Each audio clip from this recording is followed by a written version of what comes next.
Everything starts with a cute little kitten there, dude. The year is 2017 in the Gyeonggi region. The big guy is walking on the little roof, everyone's heading to school, and there's a dude with blue hair in the middle of all that. Someone comments that kid is weird. The friend in the alley of the vagabonds wants to know why. Bullhead says that's the new student who transferred recently, but he doesn't talk much. The friend asks, what do you mean he doesn't talk? He says it's kind of hard to explain, but it's something that goes beyond that. It's like the boy himself was silent, like deeply silent. The black-haired one still doesn't understand what he's talking about. Well, at that moment, a car passes. The protagonist looks to the side and seems to step in front of it. The driver has to slam the brakes and nearly runs him over, already cursing the bastard, wanting to know why he threw himself in front of the car out of nowhere. Our boy finally is just there, stoic, not saying a word. The black-haired guy wants to know why he threw himself in front of the car like that. And the bullhead says to take a look at his foot. Man, the kitten was going to get run over and he stepped in front of it. The dude gets out of the car to go off on the kid, gets in his face and starts yelling. Grabs him by the collar, saying that this damn student was a bastard.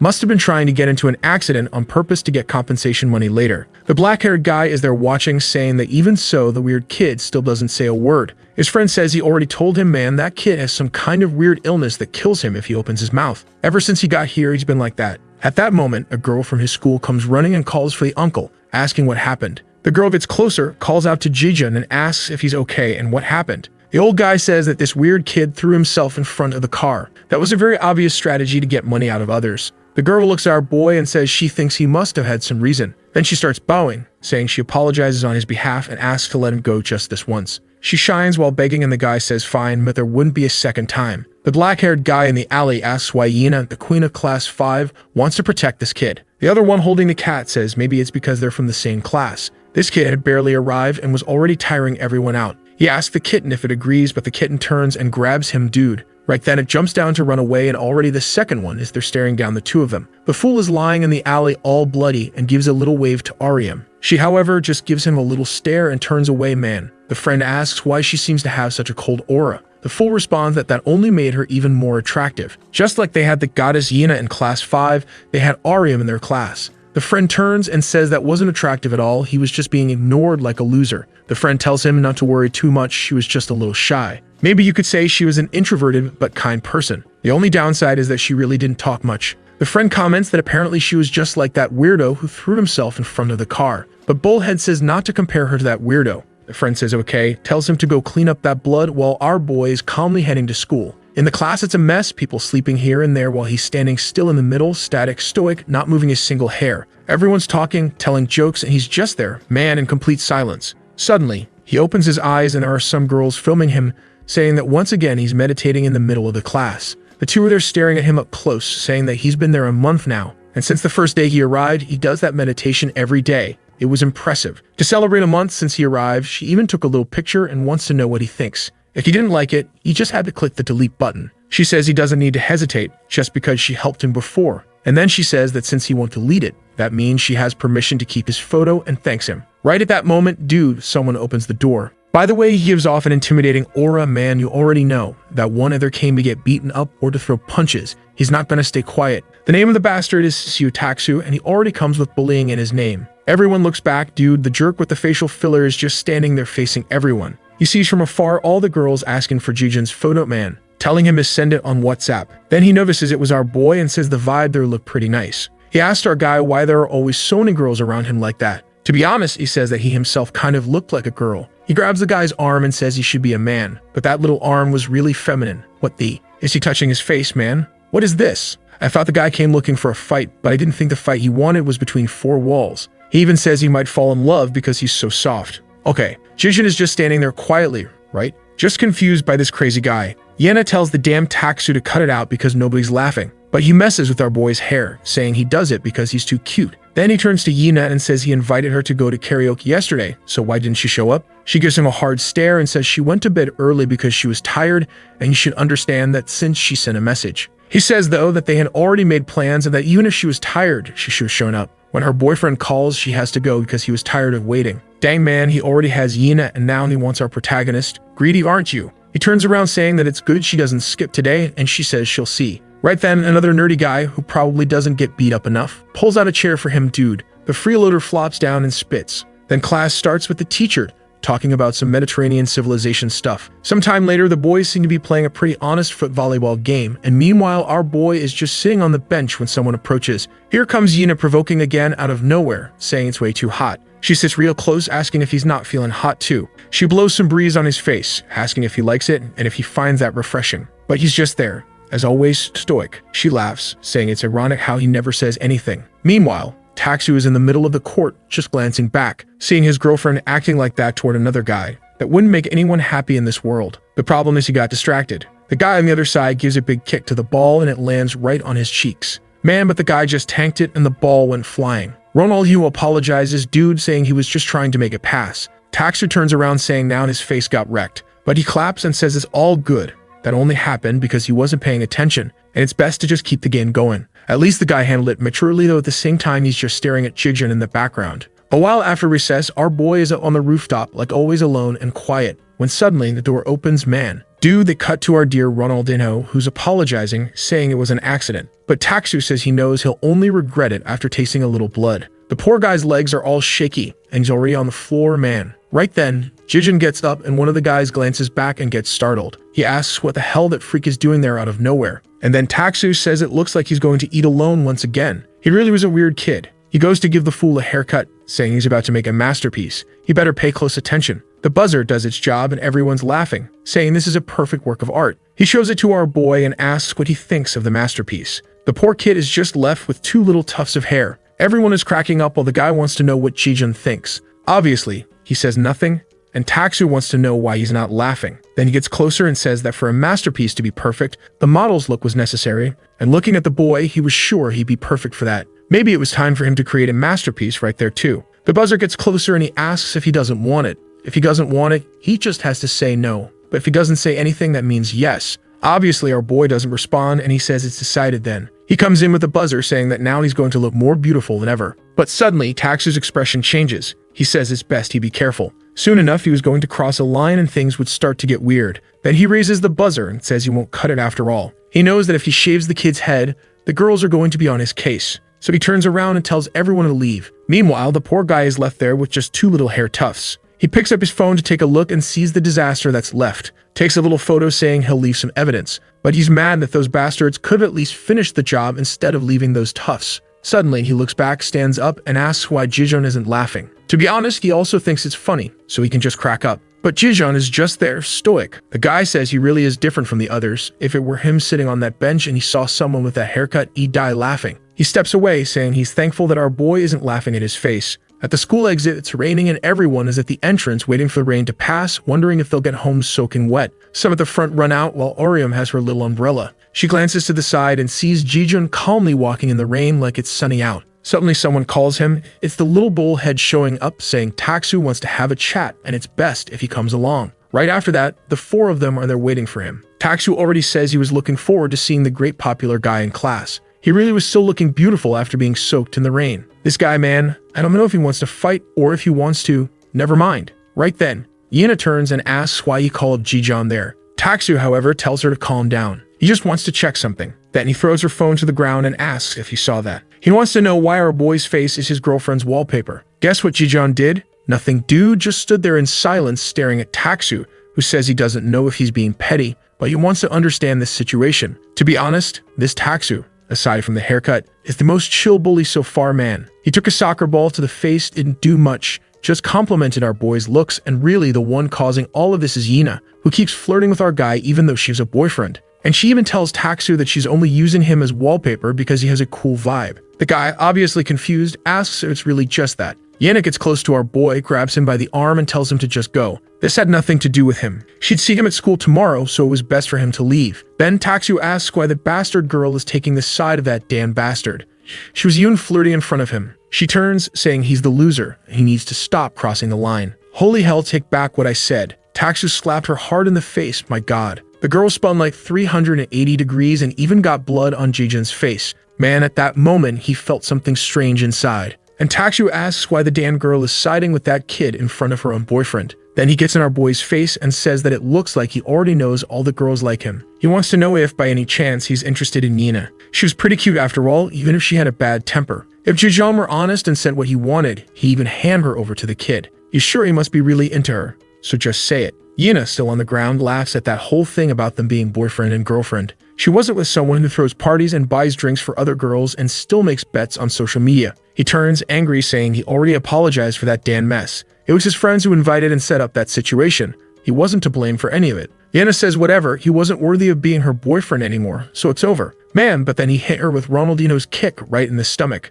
Even Jijun felt the pressure from the impact. Dude, the poor girl is trembling all over. All twisted, Yena says that it really is the end for the two of them, that she must have been crazy in the head to ever date him. But he just grabs her by the collar and asks to give her permission to break up with him. Okay, that's how it is, fine then. But she just says she doesn't care. If he wants to hit her again, he can go ahead. He says fine then, they'd settle this now. But when he goes to punch her, man, his arm gets blocked. Jijun had thrown his shoulder over it and Taksu wants to know what he thinks he's doing. Looks like Jijun really was interested in her. He goes into punch saying he already warned him not to cross the line. And man, the punch lands square on his cheek. I thought he'd dodge, I thought he'd pull something epic. But Taksu says he doesn't stand a chance. In our boy's mind, he remembers a blonde girl telling him to come to his senses. He snaps out of it, plants his feet, and manages to stay standing. Taksu, though, goes in for another, wanting to know how the hell the bastard tanked that. Since that's how it is, he wouldn't hold back anymore. And man, hits him square in the solar plexus, the kind of shot that knocks anyone out, and I think it hurt. Or maybe not, because Jijun is just staring back cold. Taksu goes in to throw another one, telling the bastard to die. But this time, Jijun dodges and lands a clean one on the jaw, not a hard spot to hit.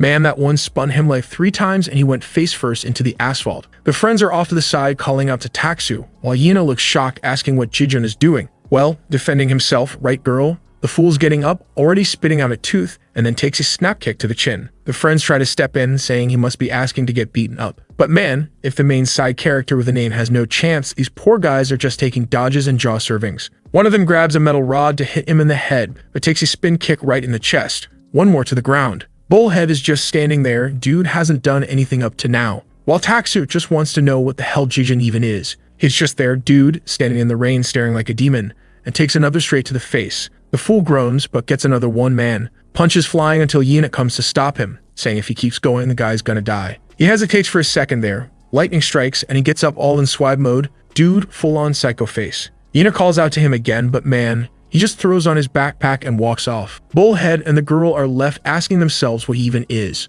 The story says some people could feel it. Behind Jijun's silence was a deep darkness. Then we see a bit earlier back when Bullhead called our boy. Ariam had heard all of it and saw him being taken to the alley. She thought it was suspicious, man, and decided to follow. Curious little sneak. She peeked around, and when she got there, all she could hear was our boy serving chin shots to everyone. From a distance, she could hear the bones cracking dude until something got close. Someone put a hand on the wall. It was our guy, all bloody. He glanced to the side and saw her hiding there. She gave a little look from under the umbrella. Trembling, she offers her little umbrella to him. But he gives her that classic stare, turns around and walks off, man. Left her in the rain like a chump. Next day, full-on sunny day. The kids in class are wondering where the pretty boy and Taksu are. Why did both of them skip? The girls were already complaining, saying the place feels too empty without Jijun there. Meanwhile, Yina, yeah, she knows it was her fault things ended up this way. Then the scene shifts to under a bridge. A guy says he doesn't even know what to think. Ever since he left, he's been drinking and partying like crazy. But now they're saying he ended up in the hospital. How does that make any sense? He tells the kid to just say it. What's his condition? Bullhead says his face is full of fractures and looks like he's gonna be in the hospital for a while. He even asked for no one to visit him because it's too embarrassing. The guy asks how many got beaten, and he says 4 people. That guy with the piercings, that's Cam Doyle. He says he's sure there's no way Taksu would lose physically, so who the hell is this person? Bullhead explains that it's a mysterious kid named Jijun, a student who transferred in but doesn't talk much or don't know much about him either. The angry guy asks if he's seriously saying they got beat up by some stranger. That's embarrassing. Right away, the big fat dude grabs him by the neck and asks why his face is intact if everyone else got beaten. The poor guy, trembling, says it's because he thought 5 against 1 would be too unfair. He thought the 4 of them would win. The guy slams him into the wall and says he's making stuff up. Then Kang wants to know what school this kid came from. Bullhead says nobody knows. To this day, he's never even heard of the guy's voice. He's like a mute. Takes another slap on the head, being called useless. The big guy then orders him to describe what he looks like. You better give details that make him easy to identify visually. Here we go, you already know, right?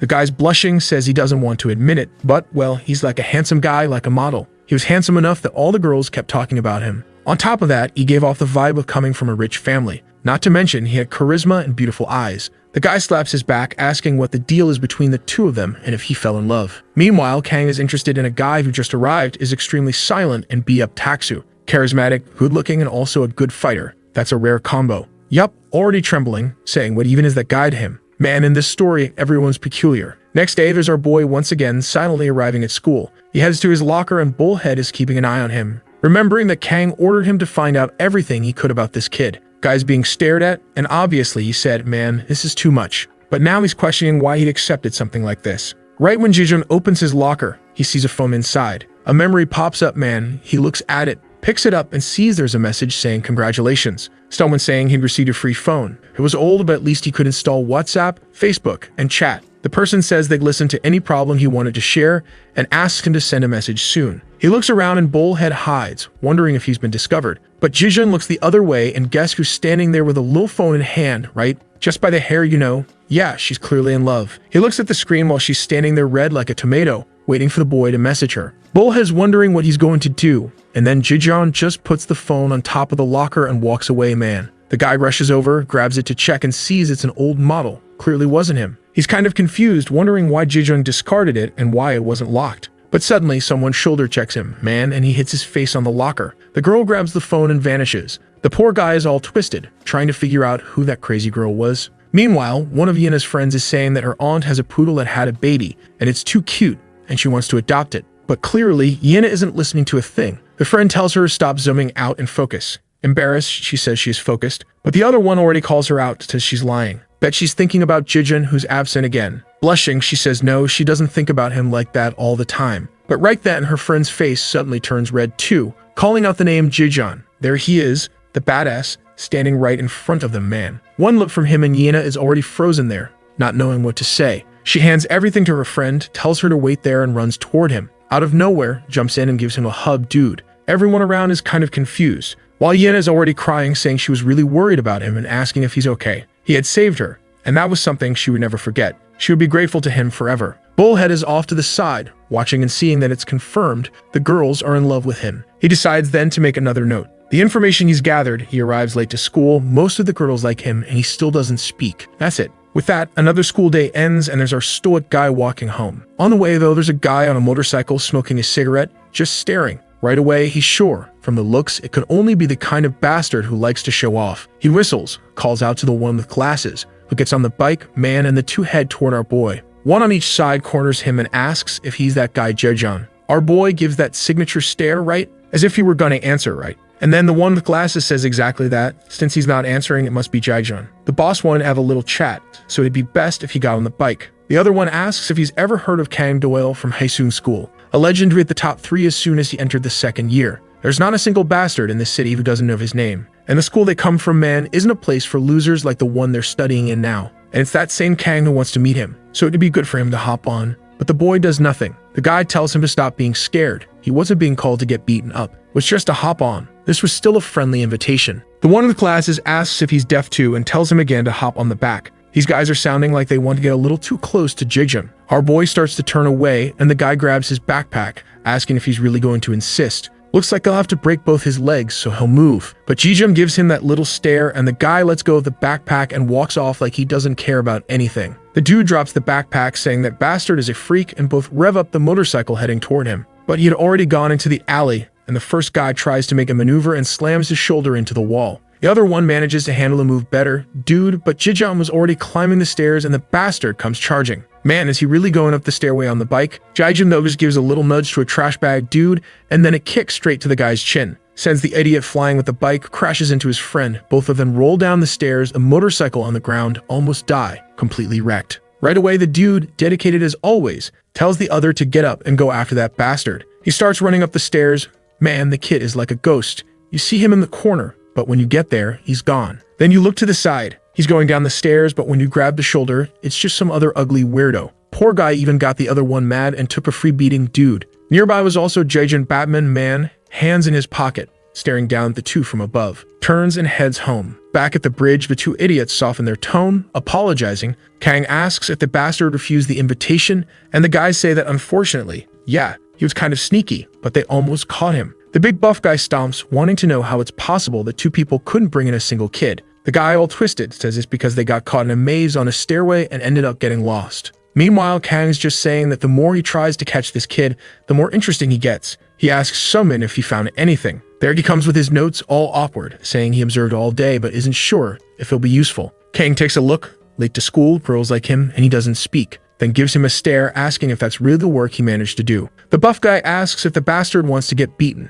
and there he is doing push-ups too. Kang then says to let them go, but tells Bullhead he's giving him one last chance to bring that kid to the back exit of the school. He better at least manage that much, and Dazik wanted to make sure he'd obey. Tomorrow that kid wouldn't have a choice. He was going to meet him. The guy just responds that he guarantees it's taken care of. Meanwhile, poor Bullhead man doesn't understand why he's getting involved in all this if he doesn't even know who Jaejun really is. Next day, Bullhead is holding 2 grape juices and the friends think he bought them for himself, but he just turns to the fool and says he'd never buy anything for an idiot like him. It's for someone else. A friend asks who it's for, and right then Bullhead sees him from behind and already latches onto our boy, saying good morning to Jaejun and saying as always he looks amazing. Here's a little drink to help him relax. Our boy gives him a stare and Bullhead says he's probably getting the wrong idea. He's not friends with those Kang guys or any of those gangs. That's why he's even there to say thanks for him having taken care of those guys. Seeing those fools getting beaten up made him feel good, and that's why he's offering this drink. But Jaejun, as always, ignores him and walks off. Bullhead knew it wasn't going to be as easy as he expected,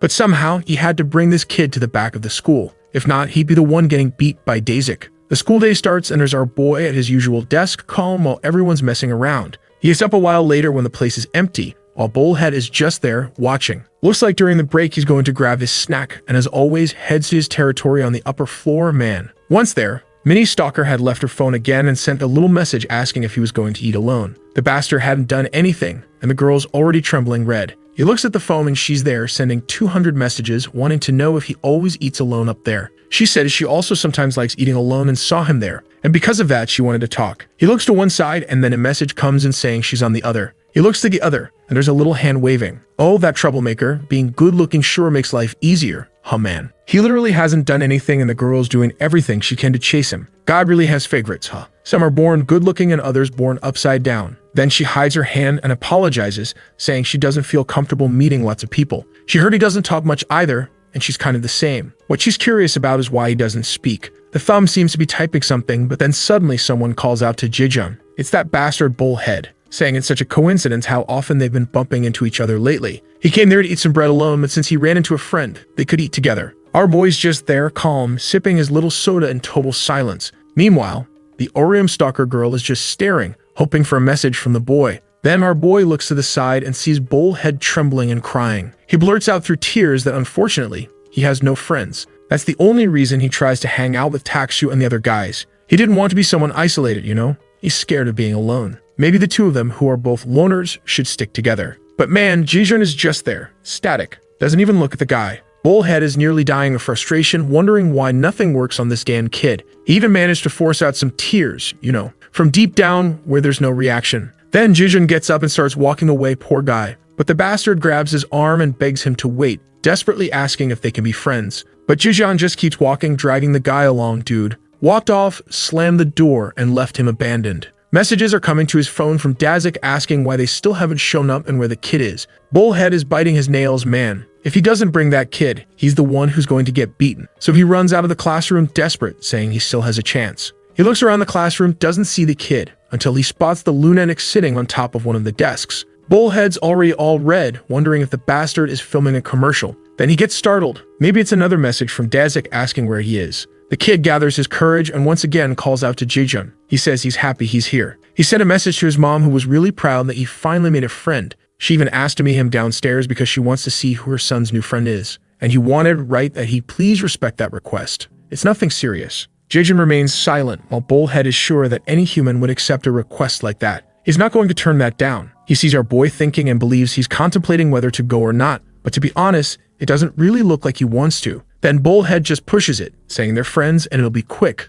so no problem. But Ariam is just watching from the side, and yeah, the stalker is dangerously alert. So he starts leading our boy down the path, saying this is the fastest way to get there. While mentally, he's apologizing, saying that in this neighborhood, man, if you're too innocent, you won't survive. He takes out his phone, messages someone, and once again apologizes. And there's Dazik, smiling as he receives the message. He walks toward the two and passes by, bumping his shoulder into our boy. Man, the kid went all limp and the guy already grabbed him by the backpack, telling him to be more careful and saying that walking like that, he's going to end up getting knocked over. What the hell, dude? Before our boy could do anything, the guy already yanked him by the backpack and slammed him into the wall. The guy steps in close and says it's a pleasure to meet him, grabs him by the neck and says he really does have a pretty face. Here comes another one. But on the other hand, it seems like those skills people talked about were kind of exaggerated. Until Jijun puts his foot on his chest and pushes him back. Our boy lands on his feet, but the little phone he got bounces on the ground and was heading for the storm drain. He gets distracted seeing that, and at the same moment, Daisy comes in to throw a punch. Man, he's forced to pull his arms up to defend, but even so, the impact hits hard.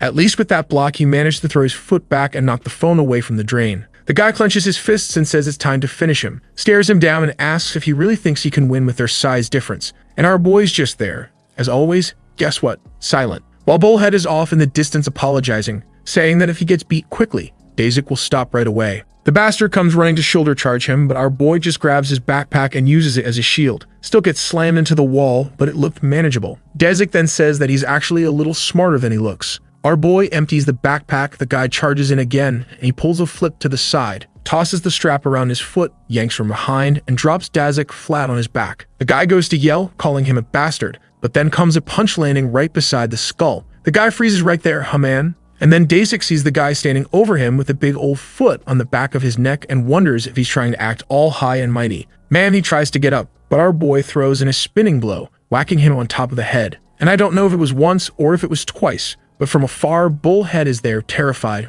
wondering how the hell he's beating up Dazik. The poor guy already had his face more smashed than in a selfie, smoke coming out, not understanding what just happened. Then our boy just gets up, glances back, picks up the phone. But the bastard is coming like a monkey on two legs, saying this ain't over yet. Our boy turns around to try to defend himself, but ends up dropping the phone. Right then, he grabs it and says that from the looks of it, this thing seems important to him. All he came here to do was bring him Bakang Doyle. It's a shame he won't be able to deliver the kid beaten up. Then he calls someone, the bike guys show up, and he hops on, saying that if he wants this phone, he'll have to go to Segisha Park. His welcome party was already prepared. The bike revs up and takes off, and right then, Bullhead comes up trying to make small talk, asking if he's hurt and what happened. He really was close to getting beaten up, but what's he gonna do now if those guys have his phone? If he doesn't go now to get it back, all the information could be leaked. He could forget about meeting his mom and go straight to the park. Our boy, as always, is just there in silence. Bullhead thinks, man, he did more than 120% of his job. He doesn't know if the bastard will go or not, but there's nothing more he can do. Then Jijun gets up and starts walking. Since his house is in the other direction, Bullhead figures he's actually going. Scene shifts to our boy climbing a staircase, man. He walks past the burnouts there, all smoking and cutting their lifespan short. When he gets to the top, yup, a proper reception is waiting. Just a bunch of K-pop dancer lookalikes with colored hair and piercings all over their faces. Our boy, though, is just standing there, still, staring at everyone. In the back is the bastard Kang Doyle, saying that finally something good showed up. He already shows the phone and asks if he came for that. Jijun says nothing as always and walks toward him. Kang says that it didn't seem like there was anything important on the phone. Not a single saved contact and no call history. The only thing the damn thing had were some texts from a girl who seems to have her eyes on him. But considering he came all the way there to get the phone back, it must mean something to him. Jijun stretches out his hand and Kang asks what it is. Was she his girlfriend or were they just messing around? Now he's super curious. He even sent her a message himself since he got kind of frustrated seeing the sweet talk between them. He didn't need to worry. What he told her would help things get moving. Considering that Stalker's already in love, man, he couldn't imagine what he could offer that she wouldn't accept. But with Ariam, the only problem is that the message the bastard sent didn't sound like our boy. He sent a hey saying he was super lonely and asking if she wanted to meet him. If she went to the city park, she'd officially become his girlfriend starting today. Back with Kang, he says that if she shows up after seeing that message, then for sure she likes him. And after he scores that goal, he'll owe him one. Jijun, though, is still there. Big ol' hands stretched out, not saying a word. Then Kang says he gets what this is. But his guys had worked hard to get the boy to show up, not to mention he beat up Taksu. Even if he didn't like that bastard, they were friends once. So he tells our boy that if he came all the way there, he must understand that there's a price to be paid. Jijun, guess what? Still says nothing. And the guy says he's really a weirdo. Since he wanted the phone, the deal would be simple. If he can survive a fight against everyone, he gets it back. Seems like he doesn't understand how things work around here since he was transferred recently. The area had a very competitive ranking system, and the moment he hit Taksu, man, he entered the ranking. And now was time for him to show how skilled he really was. That very second, Dasik is already in his face, saying it's time for revenge. He goes in to throw a punch, but man, our boy just sidesteps. Gives him a stare, and Dasik says he really is a bastard. Then the guy yells out for everyone to go at him, dude. Our boy dodges the first one, steps to the side, clenches his fist and goes to sock the guy in the face. But being all noble and heroic, he stops just before smashing another skull. Two others come from behind. He glances at them, closes his arm, walks but gets slammed to the ground. He falls between another guy's feet who, man, actually lands one right in the face. At that same moment, another Cristiano Ronaldo's coming in for a header. From afar, Kang is just watching him get beaten and wondering why the bastard is only dodging and blocking. Apparently, he's not very interested in this ranking business. The guy next to him, though, says this weirdo isn't even screaming, even while getting beat up. Seems like he's willing to risk his life just to stay silent. Strangely, Kang says he's curious what kind of voice would come out of a face like that. I'm telling you, this place is weird, man. And then he yells to the guys saying that whoever makes him scream will win a limited edition Jordan. The guys look excited,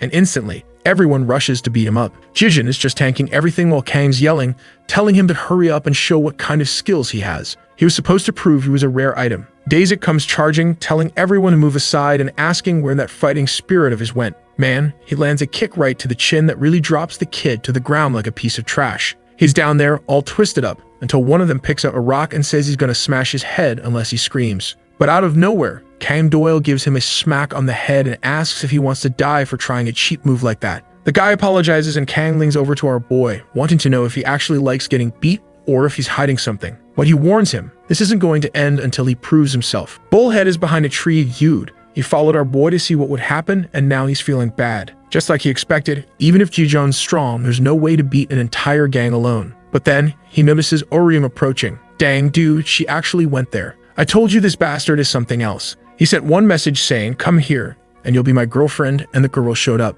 Then Kang's phone vibrates, and right away he sees a message from her asking him to let the boy go. When he looks to the back, yup, there she is, standing with a little foam in her hand. Kang says maybe now he'll finally be motivated to fight. His little love interest showed up. He sends one of the guys after her, and the first one instantly steps out of the way. She's just there typing, sending a message, when suddenly he grabs her arm from behind. Already saying it's weird that someone so pretty would come all the way there. He pulls her arm, throws it forward, and says she's not leaving today. Bullhead, remembering she's from Orium's class and that he's her #1 fan, is already furious at what the bastard is doing. But when he thinks about acting, dude, he sees the two of them talking and just keeps hiding, trembling in fear. Then the guy goes back to Kang and says he brought her. Jijin gives a look, man, sees the poor girl there all trembling. The boy too, he hasn't done a thing so far. Literally, this is the first time we can say the protagonist hasn't spoken a word, and these girls are just bringing chaos into his life. I never know if it's her or him remembering when she gave him the umbrella, looked back, waved her little hand, and now she's all messed up there. Is Jijin finally gonna start taking this seriously, dude? The guys are all looking back saying that, yeah, the damn girl actually showed up. Then Daisy steps on Jijin's shoulder and asks if she came all the way there to become the kid's lover. Too bad, because now he was feeling guilty. That's because the boy was kind of frustrating and he was having to be polite. Orium starts typing a message, saying he's just a friend and asking them to let him go. And then Kang, confused, asks, why the hell isn't she saying anything either? He tells her to go ahead and say her name, but she just trembles. Right then Kang says it's ironic. Seems like the two of them are just alike. The guys around are laughing, saying there are two weirdos there who don't open their mouths. Truly the WhatsApp couple dude. Once again, Kang says he doesn't know how, but he'll give a reward to whoever makes either of them speak. Daisy asks if it's okay for him to mess with the girl, and Kang says yeah. Then the guys already start circling around, saying that if she doesn't talk, she doesn't say no either. Why would they keep annoying Jijeon when they could have way more fun with her? There's already one creep grabbing her hair, saying it smells nice. While the guy's asking what shampoo she uses, Jijeon's expression is changing, dude, and Kang is just watching, wondering what he's going to do.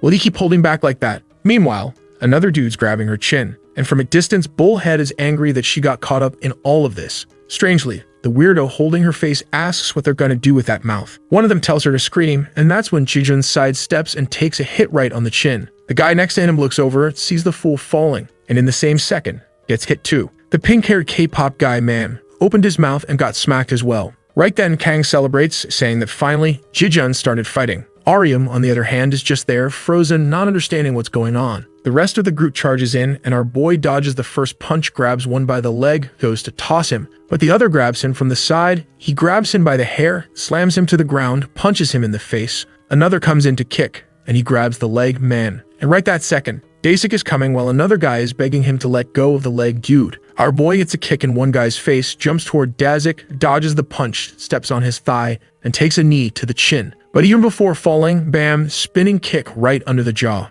Kang is celebrating in the back, saying he really was a rare one. But man, that damn Dazik tanked it and still grabbed him by the chest. said he was gonna crush the loser, but Jijeon just gave him a double elbow to the center of the skull. Dude, a whole combo. That's when finally that bastard got slammed to the ground. I thought the guys would be scared, but nope, it charged again and Jijeon had to keep dodging. Man, punch to one, kick to another, while Kang's they're trying to understand where this kid even came from. He was really way beyond what Kang had expected. Then the blue bullhead guy in the back is yelling for the bastard to get on his knees or the little girlfriend gets hurt. But man, when Jijeon looks over, it's like he sees something from the past. Apparently, even when he was little, this bastard already had girls chasing him and trouble following. The girl cried, calling his name, and that stirred something in the boy. Dude, I thought he was gonna just deck the guy, but one steps forward and the other one's shaking. Then one tries to say something, and there's a guy coming from behind to hit him, but that guy just takes an elbow without even being looked at. Right then, Jijeon charges. The guy says not to come any closer, but gets decked right in the face anyway. Already down on the ground, and now it's just like the taxi scene, man.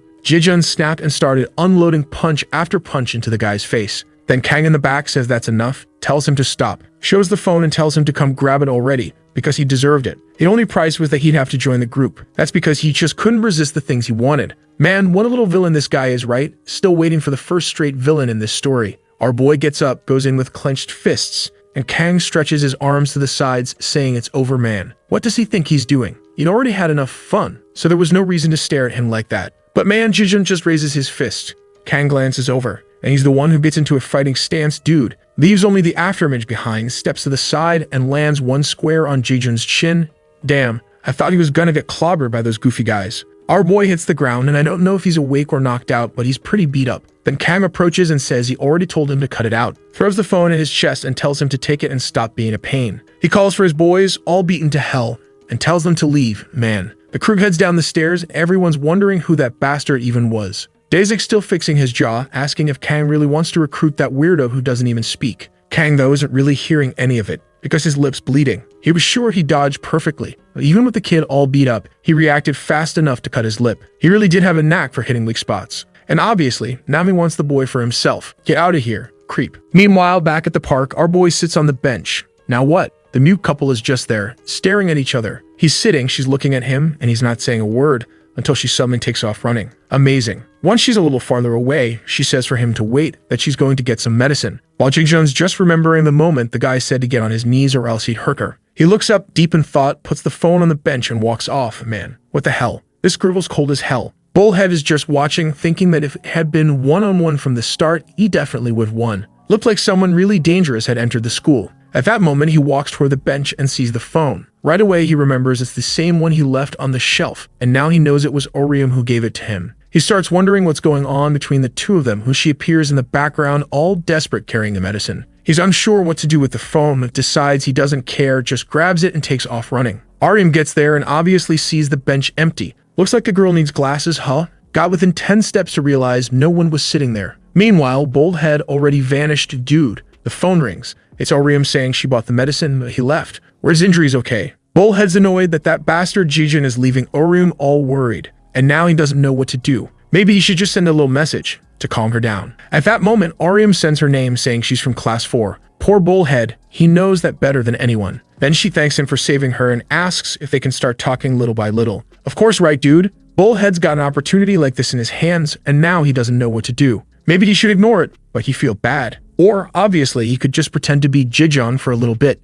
And there's Orium, obviously seeing the message come in, and he just sends an awk. At least that sounds like something Jijeon would send, except for the fact that he apparently would never send anything at all. Next day, bright sunny day, and in the middle of the alley, the friend's watching the fight. Man, looks like Bullhead recorded the whole thing and is showing it to him. The friend asks if that's not that mute student he said was an idiot. Bullhead says yeah, but that kid was way stronger than he expected. The friend immediately comments that the guy fights way too well. If he knew how to do that, he'd be super popular. But Bullhead is already thinking that the bastard was too popular.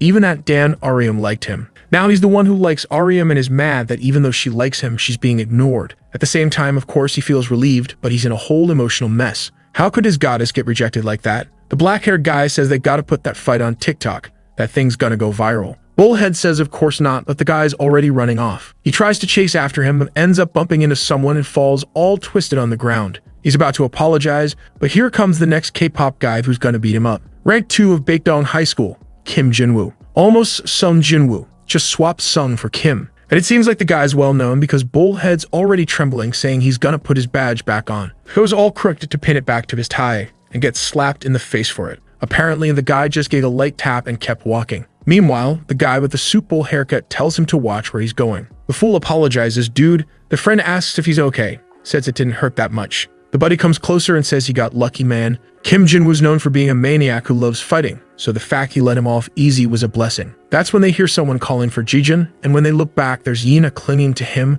wanting to know what happened and why his face is all bruised. Seeing that, Bullhead just feels rage. That bastard was too popular. First Arya, now Yina. He doesn't understand why this damn guy is the god's chosen one. Then his goddess, speaking of her, walks by. He gives a little hey, just to be completely ignored. At that moment, he figures that to get close to her, he'll have to get close to Jijun first. Meanwhile, the friend's there with his phone, already posting the transfer students' fight to TikTok. Not long after, in class, the little bald guy is getting his head doodled on again. The dude drew an emoji on his scalp, and it actually looked kinda cute. Says that at least from that side, he looks better now. Everyone's cracking up while he's sitting there, realizing his life's a mess. The guys even say that from now on, he's gonna have to walk backwards to have better luck with girls. And man, the poor guy had no choice. He's there in the hallway walking backward until he hits the stairs and nearly falls like a complete idiot. But it's fine, because Jijun shows up and saves him. Dude. The guy glances at him and apologizes. Now that I stop to think about it, why hasn't that bastard cut those two little tufts of hair yet?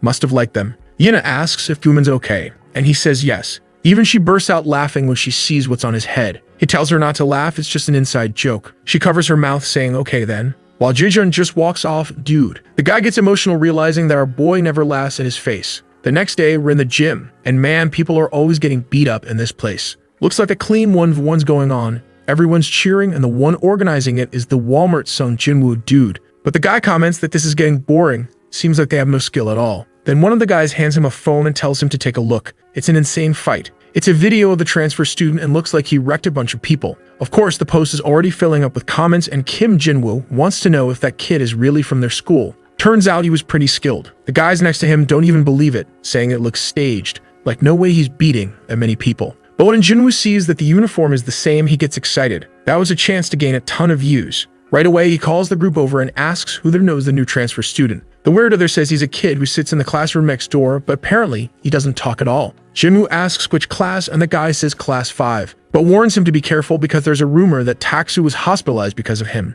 Obviously, Jinwoo already gets excited hearing that the kid he can beat up Taksu. Turns to his friend and says they've got to get more info on that bastard. Poor thing. Here comes another one trying to get information. During break, the guys are calling Guman to go eat something. At that moment, our boy steps out of the classroom and Guman goes over to talk to him. Says he bought a little bun and wanted to eat together. I think the two of them are heading to the upper floor while Guman says they should do this more often. When they get there though, boom, there's Bullhead saying he was waiting. Where the hell do these bastards even come from? Who knows, but now out of nowhere, he's got a squad. Bullhead wants to know why Guman is walking around with Jijun, and Guman asks the same thing about him. The two are about to start arguing until Guman turns to tell Jijun to sit down. But with that, Bullhead sees the little face drawn on his head, and of course, bursts out laughing. Already asking why he's trying to make everyone laugh. Poor Guman says he's not trying to make anyone laugh. His body was living undeniable proof that bullying in schools was still real. They shouldn't avoid the truth. While they're having this little back and forth, Jijun's just there, calmly eating. Guman asks to take a photo for evidence, and just when Bullhead is about to snap it, his phone rings. Man, a little message from Ariam.